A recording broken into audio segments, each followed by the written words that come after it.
Good afternoon, evening, morning, depending on your time zone. Welcome to Global Focus today. I am your host, Reverend Sharri Johnson, and I have as my guest today, Reverend Donna Smith of Peaceful Passages for Veterans. Welcome, Reverend Donna. Thank you so much for joining us. Thank you for having me, Sharri. I love being here with you. Oh, I am so delighted to have the opportunity to share your ministry with the rest of the world because I think it's really cool. So what I'm going to do is I'm going to ask you questions. Okay. And then I'm going to shut up. And you can talk as long as you want to talk. All right. And when you run out of things to say, I'll ask you another question. Okay. All righty. So I want to start with, well, actually, this is not one of the normal questions. My understanding is that you are also a veteran. I am. I served in the Army for 32 years. I retired as a Chief Warrant Officer 5, and my specialty was all-source intelligence technician. And now somehow that led you into this marvelous ministry. Tell us about the somehow.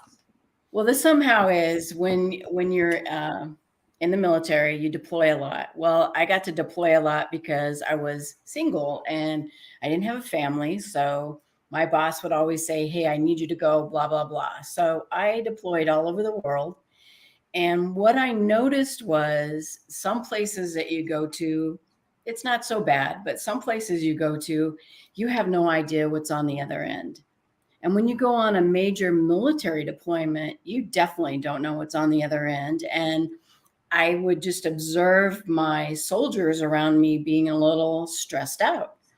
And then we get back to the States and they couldn't come down. So we would talk about what we just experienced.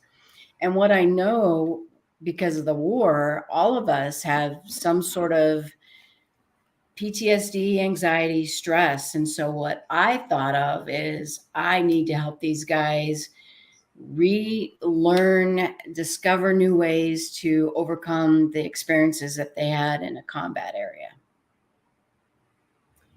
So what does that look like for you, given that it is an absolutely marvelous intention? So what it looks like for me is I became a EFT practitioner, which is tapping. And with tapping, I can work with my clients on helping them acknowledge the feelings that they're feeling and getting them to let go and helping them with their daymares, nightmares, PTSD, anxiety, and stress. And what we teach them in the military is suck it up, buttercup. And then what we teach them on the outside is get over it. So I tell them that, no, you don't have to get over it. You get to acknowledge your feelings. You get to acknowledge what you experience. Yes, it was horrific. It wasn't fun. It never is fun. And then coming back and dealing with, how do I integrate back into my family? You know, me being single is not so hard, but these guys and gals are coming back and trying to work with their families, and they have no idea how to do that. So what I do is I help them acknowledge, what feelings did you have and what experiences did you have and what is still bothering you to this day? So let's tap on it. And so we do a lot of tapping on their past experiences, not only in combat, different deployments that they've been on, as well as childhood trauma. So you add it all together and it can be a pretty mixed bag of stuff to deal with. Well, it just so happens that I know about tapping and Great. have felt its benefits. But I suspect there might be some folks in the audience who are not familiar with that technique. So could you give us a little primer on tapping? Sure. So what happens is there's 48 different techniques, and I teach my guys the basic technique, which is tapping next to your eyebrow, next to your eye, under your nose, and on your chin.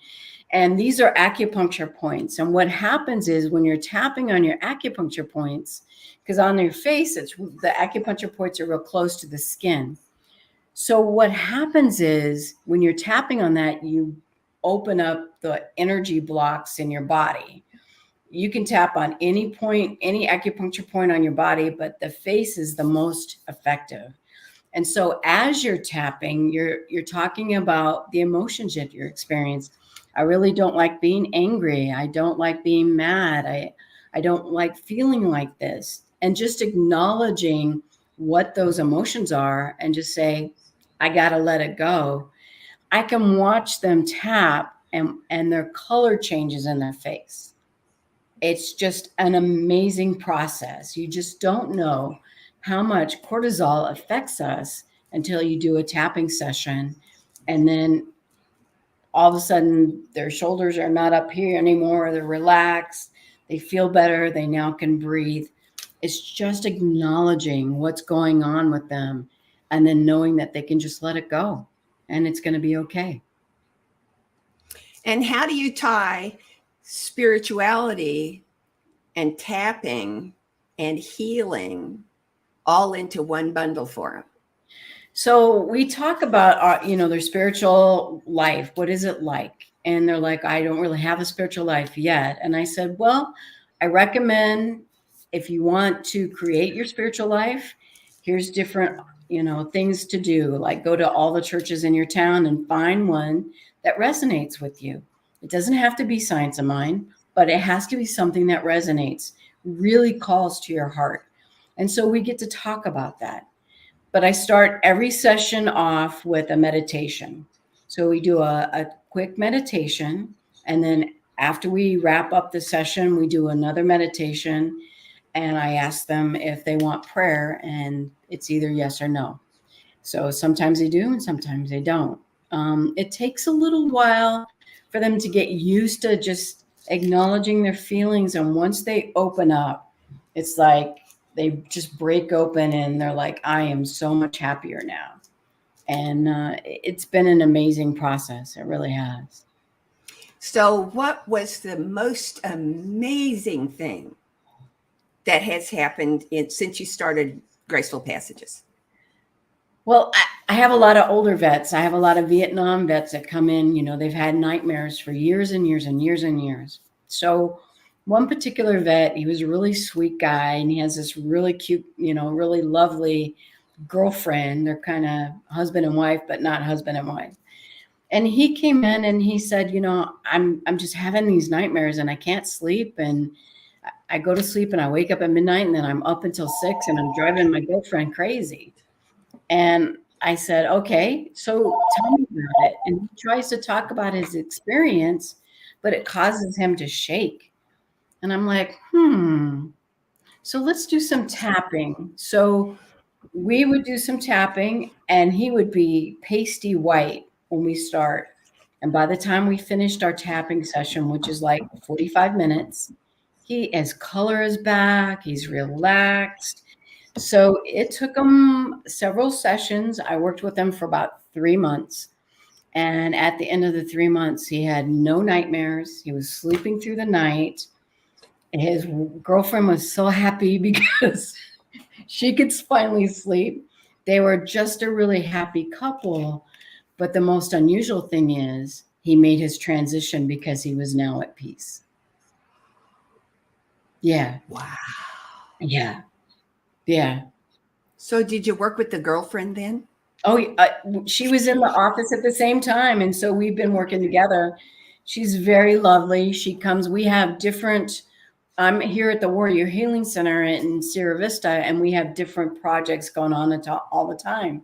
We have art projects and we have different events and things like that. So she comes to the art project every Tuesday and I go in and I give her a hug and that just, sets it for the day. And sometimes veterans just need a hug. That's all they need. Just acknowledgement to say, I'm okay, you're okay, and you're in a safe sanctuary. And that's what we provide here at the Warrior Healing Center, as a safe sanctuary for vets to come in and just have a conversation or do a tapping session or do a prayer work, with them. It's just different things for different ones. Yeah. So what's the biggest challenge that you face as a focus minister? Well, the challenge is getting people to acknowledge that there is an issue, Yeah, no, I'm fine. I'm fine. I'm fine. I'm like, no, you're not fine. Because if you were fine, you would not be here. So just getting them to just talk it through. And once they start talking, then they realize, wow, I do got some issues. And wow, I am feeling kind of out of sorts. And wow, this really is going on in my life. So it just takes a little bit of time to chat with them. And sometimes just to hear their story. And that's all it needs. Sometimes you just hear the story and get them to tell their story about what they experienced. And just by virtue of telling their story, there's a lot of relief. You can see their shoulders now relax and their body relaxes and they start smiling and they're happier. And you're like, yeah, that's exactly what you needed today. So how do people find you? How do your clients Word of mouth. know you're there? How do they contact you? So they know the Warrior Healing Center is here in Sierra Vista, and we have different open house events. So they'll come in and they'll say, hey, what do you do? And so I explain what I do, and it's virtually word of mouth. And we have right now about 1,500 plus vets in our system that we help every single day. And you told me you don't have a website right now. Are No. you planning to establish one? We're cleaning it up. Okay, good. Yeah. So is there an email address where people can reach you? Sure. You can reach me at deeperthoughts1434@gmail.com. That's DEEPERTHOUGHTS 1434@gmail.com. Or you can call the Warrior Healing Center, or you can call me on my cell phone. Okay, now I listen fast, but I type slow. So I got Deeper Thoughts 1434@gmail.com. Okay, let's try that. Yes.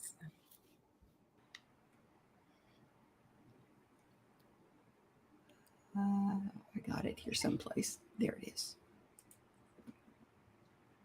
There you Deeper go. Thoughts 1434@gmail.com. So luckily here in Arizona, especially here in Sierra Vista, because we've established this Warrior Healing Center, it's getting well known throughout the state and other states that they can come here for safe sanctuary. And lately we have had an influx of people from all over coming here just to find, because we can house them, we can feed them, we can give them a job, we can get them to volunteer, we can get them counseling, we can get them whatever they need, hooked up, connected to the VA for VA help. We have got just about everything in this building that you could ever want or need. And that's the cool thing about being here. Okay, so now we're going to do the forward part. That's all the backward part. Okay, so the first part of the forward part is, if you could have anything you wanted for your ministry, it could be a physical thing, it could be a spiritual thing, it could be a financial thing, whatever. No limits, anything at all that you could imagine. What would it be? So I would love it if we could get some donations and build a tiny home place where we can lodge people that are coming off of being homeless or coming into town and have no place to stay, and the hotels are full. We would love to have just a bunch of maybe 30 tiny homes, and we say, here's a key, go, here's some food, here's what you can do, come back and we'll get you all the help that you need. And that seems to be the biggest thing, is housing. Because we have right now, I think we have 67 homeless vets, and we just don't have a place to provide them housing because, as you know, the housing market is crazy and it's gone crazy here. So if we had a place, 30 acres with a bunch of tiny homes where we could lodge these guys, that would be just an amazing thing. And how would someone go about making that kind of donation, or any other kind of donation for that matter? They can reach me through PayPal or they can contact me on my email. Okay, so we'll just run the email again so people see that. And what's your vision for the future of your ministry, Diesel Passages? I want all of our vets to be healthy, happy, secure, have jobs, have a happy life, and we're also very concerned about suicide prevention. And we have 22 to end 22 suicides because there's anywhere from 22 to 35 suicides a day. And suicide prevention is huge worldwide. And that's one of our main focuses is we get called out by the police. They'll call us and say, hey, we got a veteran that's on the edge. We'll go out and help the police talk to this veteran, talk them down. And in 1 week, we talked down 15 veterans. That's how bad it is because they feel like they have no hope. And when they find a place that they have hope, then they know that they're going to be supported, taken care of. Because the problem is a lot of vets don't have families anymore. Especially the older vets, they don't have families. All their families are gone or dispersed. They're not here in the local area. So we try to create that family, that tribe right here at the Warrior Healing Center. So that helps a lot. So I'm going to reframe what you just said just a little bit because it made a big impact on me. Because what I heard you say was that in 1 week, you made the difference between living and dying for 15 different vets. Yeah, we did. And that's marvelous. It's huge. That's as successful as it gets. And we're just a drop in the ocean, we wish that there were more Warrior Healing Centers and more cities because that's really need to be helped. And there's a lot of people. And how could that be brought about? So we've talked to a lot of people. The guy who owns this building is a retired Air Force colonel. He decided to buy this building and provide space for all of us to have offices. And it's been an amazing opportunity to be here. Yeah. And if more people could do that, or if people could donate a building so we could set up a new Warrior Healing Center somewhere, we'd love that. But it really does make a difference when vets feel like they don't have to go drinking all the time. They have a place where they can just come and be. I mean, we have a rec room and we have people sitting in there reading their Bible, reading a book, watching TV, hanging out, doing some puzzles. So it's just having a place to just be. And that has made all the difference in all of these people's lives. One of the questions I usually ask is, how does your ministry contribute to or support conscious evolution? And it sounds to me like that's exactly what your ministry is about. So you got to be the calm in the chaos. So, the pandemic really stirred up a lot of stuff. But by being the calm in the chaos and saying, hey, how you doing? I see a vet at a grocery store with a hat and hey, do you know about the Warrior Healing Center? What are you doing? How you being? You just ask them questions, just engage. And it's amazing just by virtually saying, hey, have a nice day. Know that you're loved and walk away and you've changed their lives. And that's just doing something as simple as saying, hey, I'm thinking about you. I love you. And it'll change their lives. And you don't know the impact that may have changed them from wanting to commit suicide or wanting to do something harmful to themselves to, hey, I'm going to go check it out and come down here. And we have a monthly open house called Bagels and Brew meaning coffee. And we spend 2 hours just talking to people. How you doing? What's going on? How can I help you? What do you need today? And basically people, that's all they really need is knowing that people care and they love them and They know they have safe sanctuary to come to or someone to come and get them help.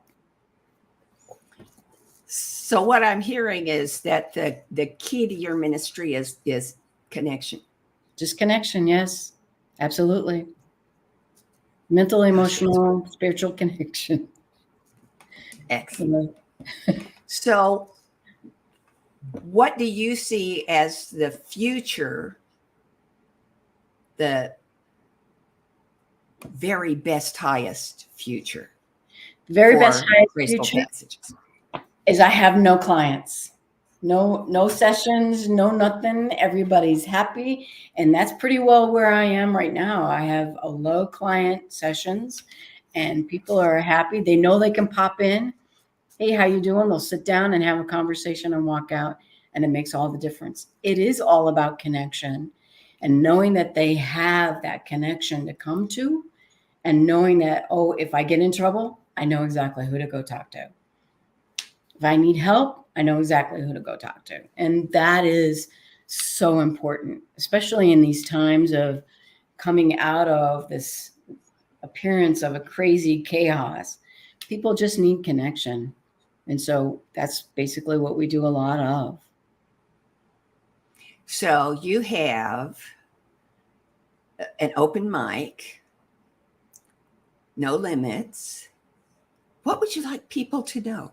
What do you think they don't know that they need to know that you can tell them? What they need to know is the life that their past life does not define them. Their past life can be overcome, can be recreated. You know, today is today, and however you want to create today is perfect.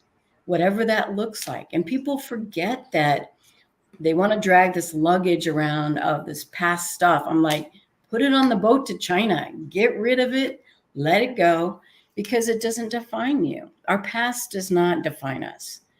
Today defines us. So if you want to make a difference today, be the person you want to be today. And then tomorrow, when it shows up, you get to be that person again. So it's just knowing that they can change. You can change your life. You don't have to accept what's been dealt to you. You can change that. Just like Dr. Wayne Dyer says, change your thinking, change your life. And that is absolutely the truth.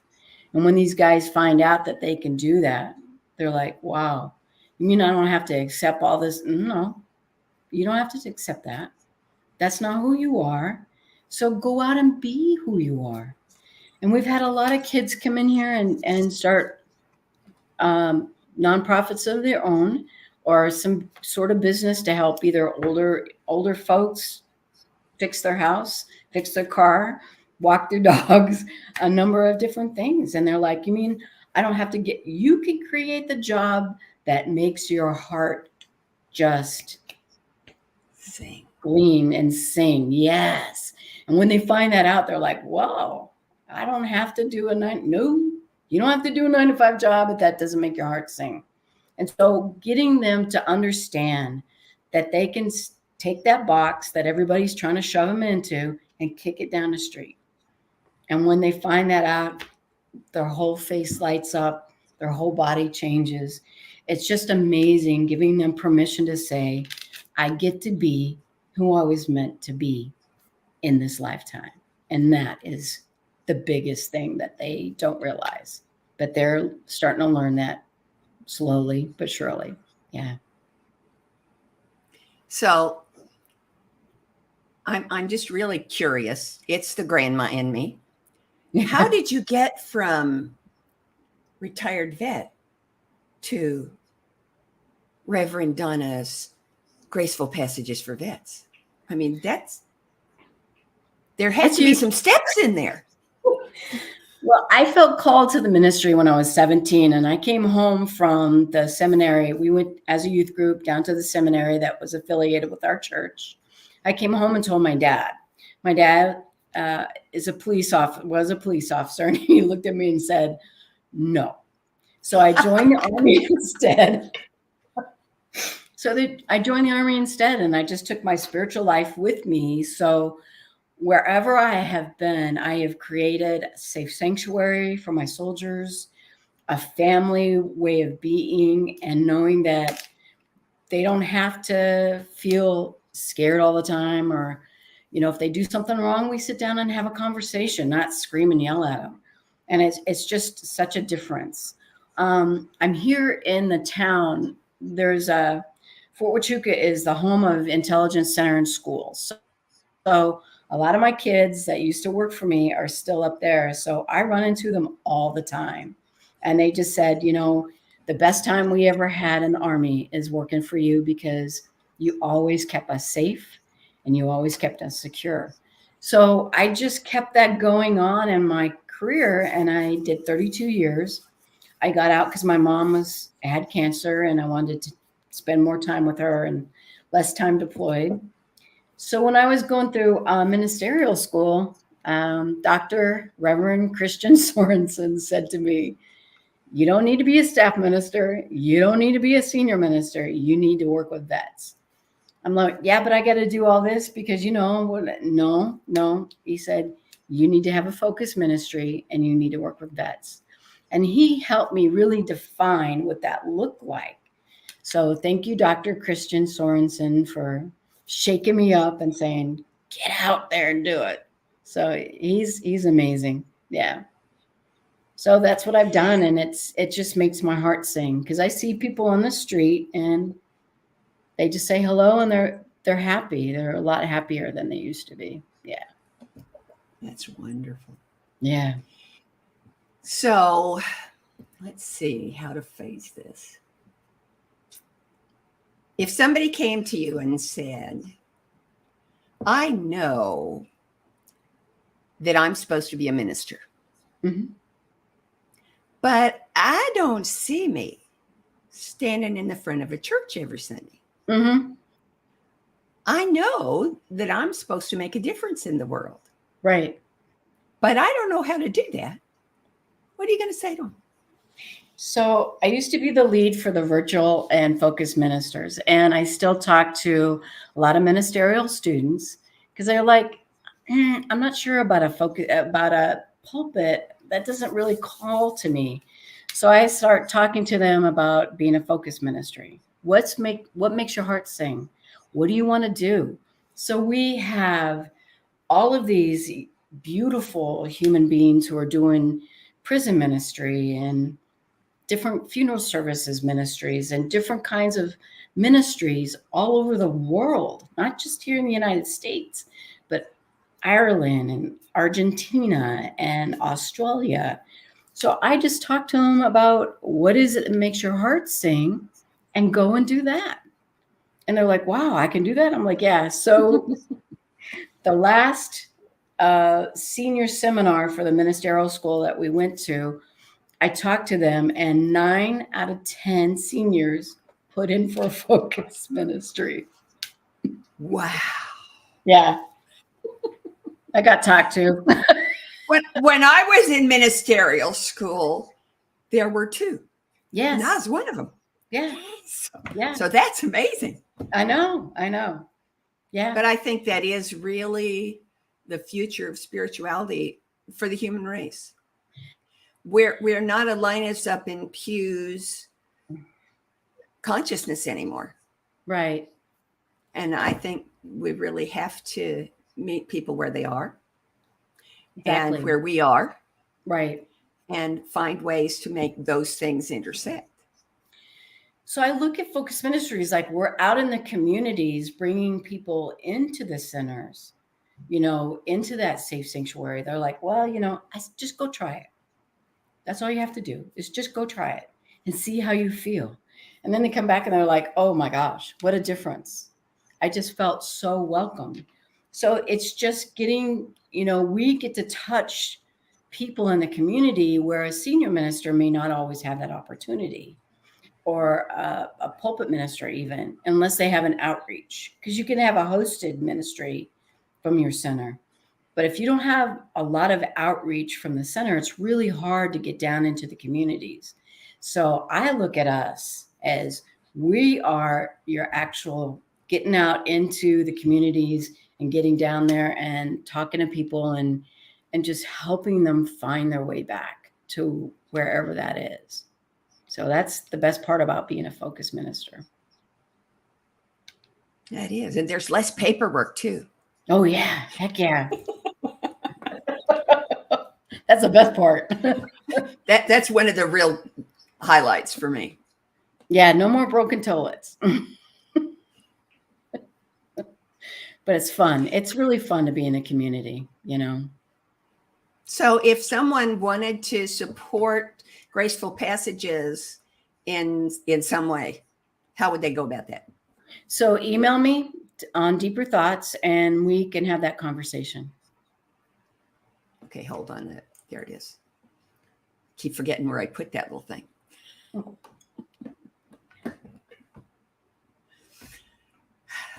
Once a warrant officer, always a warrant officer. We always have coffee.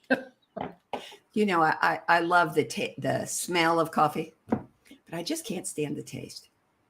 Oh, well, we have all kinds of good little creamers that we use. You know, that's what people say to me. And I think, now, wait a minute. If the reason you're drinking the coffee is so you have some place to put your French vanilla creamer, Yes. why not just drink the French vanilla creamer? Oh, no. No. Just adds a little zing to your Just adds a little zing.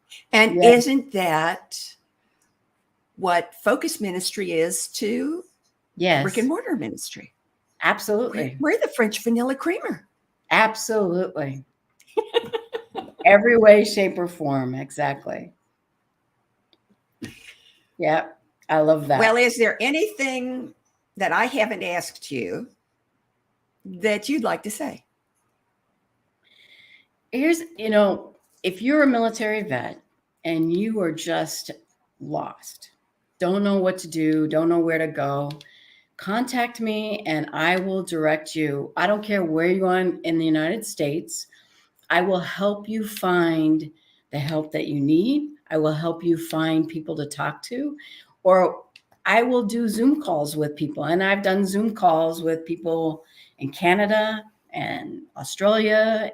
So if you can't find someone to talk to, I would be more than happy to do a Zoom call, and we can do tapping over Zoom, because I tap with a lot of my clients over Zoom. And I would love to, talk to you wherever you are. So contact me. I think one of the real blessings, because there's a blessing in every lesson, Yeah, that came out of COVID was Zoom literacy. exactly. Because I don't like to talk on the phone, but I can Zoom all day long. I'd rather see your face. Yeah, exactly. And I think Zoom makes people feel seen. Yes, they And do. and that's the first step to healing, is Exactly. to knowing that you were seen. Right. Exactly. Because I can tell by their body language something's up and they're not telling me something. So I just start to reform my questions and come around a different way and essentially come in the back door and go, okay, what's going on here? But you can't do that on a phone call, and you can't do that other than face to face. So that's what I love about Zoom and FaceTime. So I can actually see the vet and talk to them. And I also work with families. It's not just the vet. Sometimes it's the whole family, and we sit down with the family and go, okay, what do we got to do here? What's going on? And let's heal the entire family. And so the family can now work as a unit versus a non-unit, because it's really hard to reintegrate back into a normal life when you come back from a deployment, because so much has changed. Every time you come back, you're like, wait, who got elected and what's going on here? And all this, natural disasters to, new elections. It's a lot to wrap your head around. So that's the best thing about talking it out, is helping them get to wrap their head around it. Yeah. Well, I can't tell you how pleased and delighted I am that you joined me today. Thank you. And I want to ask you another question before I let Okay. you go. We have a little bit of time left. Okay. you mentioned a tiny house village. Right. Have you done research? Do you have an idea what that would cost? Is there a program in progress being started? And if so, how do people connect with it? Somebody tried to do a tiny house project, a very small, only 10 tiny houses, and the city was not really happy about it. So we're having a big change in mayors and councilmen. So we're just waiting it out to see if we can try again and see. Tiny houses can cost anywhere from, they have the ones that look like little boxes that you open up to very elaborate ones. So it can go anywhere from $5,000 per tiny house to $50,000. And we try to keep it at a lower cost. But there's the innovations these days is amazing. You can take a shipping crate and make a tiny house. You can. That's what I was thinking of. Yeah. I saw That was a program where they did yeah. that. Yeah. Well, the ones that I really like is the ones that look like little boxes. You pick it up and it just opens up and you're instant tiny house. So those are pretty cool. And so you can get a variety of different things. And sometimes people want to donate land because we've got a lot of land out here. We're wide open space. Cochise County is the size of Rhode Island. So we're pretty open down here. So we have a lot of space. Is there a way, now this is just me thinking out loud, is there a way that you could have land that was not controlled or under the authority of the city so that you could do tiny houses and they could whistle up a rope? Well, that's what we're looking into. We're trying to go out into the county rather than in the city. So, yeah. But the problem is transportation. Yeah. So if we go out in the county, then we've got to think about how do we get them into town and how do we get them to appointments and all of that. So there's a lot of things that we're still working on. We thought about inflatables. We've thought about, all different kinds of things. Before COVID, we were going to go out do a road show and use inflatables to have our office and meet with vets. So there's a lot of different possibilities out there. It's just getting the funds and getting the donations and the land. Yeah. Well, you're certainly in my prayer list. Thank you. And I'm sure you're in the prayer list of everyone who has joined us today. Laura Topper, who is a brand new minister in England, says that yours is such an inspirational ministry. I can help you do this overseas anywhere because it affects all military, doesn't matter where you're located. Yeah. It's well, as you said, that your ideal would be to not have clients anymore. Mm-mm. My ideal is to not need military anymore. Well, that's true. That would be the world where my heart sings, where peace is really, truly the normal atmosphere of the world. Well, people but I think what you're doing is one of the things that can take us there. I believe that. So I talked to the kids on post. I talked to the high school kids about, we do tapping with some of the kids here. We teach tapping at different, organizations. So I reach out to not just military, but, civilians as well, what you call civilians. But we just try to get the word out and just help anybody we can. Not just military folks, just anybody. Because like I said, the homeless population in Tucson went from 1,500 homeless to 6,000. Mercy. Yeah, during the pandemic. So it's not just us, it's worldwide. It's all over the United States. So how can we reach out and help each and every person find a home, find a job, get food on the table? because that's really huge right now.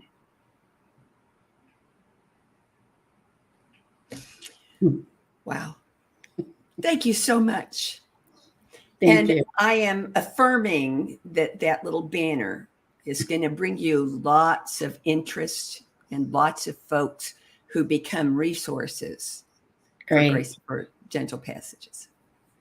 At Graceful Passages, we are the graceful passage from being military to being a civilian. It's just we're trying to make it as easy as possible. And it can be pretty difficult. I mean, once you take off the uniform, you have to redefine yourself. And my son, who just retired last year, he's like, yeah, whatever, Mom. And then he retired. Then he retired and he goes, oh, I see what you're saying. Yeah, it is different. So it is. It's a whole nother world. It is a whole nother world, and you lose your instant identity, and you have to redefine who your tribe is now. So he has done that, and I'm so proud of him. I'm proud of you, Ian, wherever you are. And I suspect he's proud of you too. He's a good kid. He's a really good kid.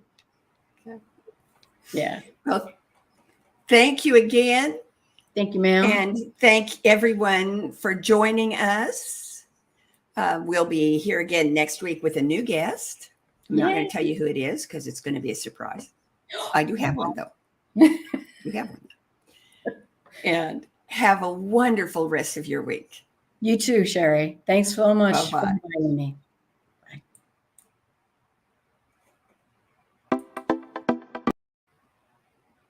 On behalf of everyone at New Thought Media Network, thank you for being a member of our virtual family. Your financial contributions help share the New Thought message with people from around the world. Please visit and contribute at www.ntmedia.org/donate. New Thought Media Network, come be you. And please like, share, and subscribe. Until next time, peace and blessings. Amazing, amazing,